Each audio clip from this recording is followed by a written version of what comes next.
ओम प्रकाश कच्ची जो गुज़श्ता रोज वाघा बॉर्डर से जो गुम हुआ है, उसके अजीज और हिंदू बिरादरी के लोग मीरपुर खास प्रेस क्लब में उसकी बाजियाबी के लिए सराफा एहतजाज हैं।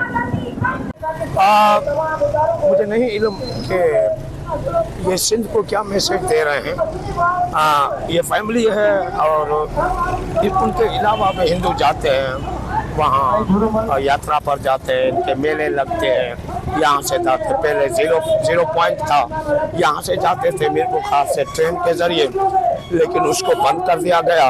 अब ये जो है वो लाहौर जाते हैं और लाहौर से फिर आगे जाते हैं यात्रियों को देखे। यहाँ पे सिख आ रहे हैं हज़ारों की तादाद में, उनकी इबादतगाह हैं वो भी आते हैं, लेकिन ये उनको क्यों टारगेट बनाते हैं?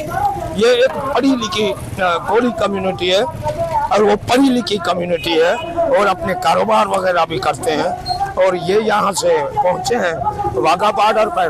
वाघा बॉर्डर पर इमिग्रेशन वाले इसको पकड़ लेते हैं, जो वहाँ पे वो तस्दीक करवा रहा था तो लोग आ गए नामालूम, जो हमको सब मालूम है। वो लोग आए, उनको उठा के वहाँ से, उसकी वीज़ा भी लगी हुई थी। वो वीज़ा पाकिस्तान से इंडिया जाने के लिए कोई मजाक नहीं है। हर तरह की FIA वो करती है इन्वेस्टिगेशन। ये हर मरहले तय करके वहाँ उनको पकड़ लिया।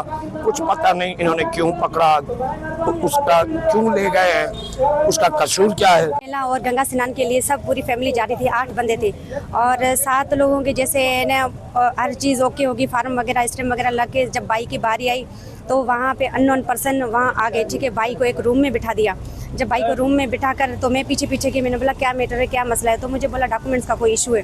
फिर मेरे हाथ से अपना मोबाइल लिया, भाई का मोबाइल लिया, उसके पासपोर्ट वाला बोले आप यहाँ से जाओ। मैं 6 बजे तक वहाँ वेट करती रही, लेकिन मैं वहाँ उस ऑफिस में जाऊँ, उस ऑफिस में पूछूँ क्या मैटर है, क्या मैटर, लेकिन मुझे किसी ने कोई भी जवाब नहीं दिया। फिर मैं वहाँ से रोती रोती वहाँ मीरपुर खास से, वहाँ लाहौर से मीरपुर खास वापस आई। जब मैंने यहाँ एप्लीकेशन ऑनलाइन दी लाहौर में और मैंने हाई कोर्ट में भी पिटीशन दाखिल की, लेकिन अभी तक मुझे किसी का कोई रिस्पांस वगैरह नहीं है। मुझे मजबूरन रोडों पे आना पड़ा। मैं आप सब DG आर्मी वगैरह जो भी है सिंध वासी, मैं सबसे रिक्वेस्ट करती हूँ मेरे भाई को आज़ाद कराया जाए। हमारा क्या कसूर है? मेरा भाई मेरे से छोटा है, वो तो ऐसी चीज़ों ना किसी का आना ना जाना। अगर वीज़ा लगती है तो कोई FIR वगैरह होती है तो वीज़ा कभी भी नहीं लग सकती, आपको पता होगा, ये तो सबको ही पता है। आपको पता है इमिग्रेशन कोई मजाक चीज़ नहीं है, वहाँ किसी बंदे को उठाना ये कोई मजाक नहीं है। जब वीज़ा लग जाती है तो फिर इसमें क्या है आपको पता है ना, FIR है ना, कुछ कोई प्रॉब्लम भी नहीं है। वजह क्या है ये तो हमें भी तो पता चले ना क्या है। आज 12 दिन हो गए मेरे भाई का कुछ भी अता पता नहीं। मैं सबसे रिक्वेस्ट करती हूँ मेरे भाई को आज़ाद कराया जाए। ओम प्रकाश कच्ची की जो बहन है, इन्होंने वश TV से बातचीत करते हुए इन्होंने ये कहा कि हमें कुछ नहीं पता कि हमारे भाई को किस वजह से यहाँ से उठा के लेके गए। बोला आज 6 से 10 दिन हो गए, इनका कुछ पता नहीं है। कैमरामैन असरैन रजा के साथ असलम बलोच, वश न्यूज़, मीरपुर खास।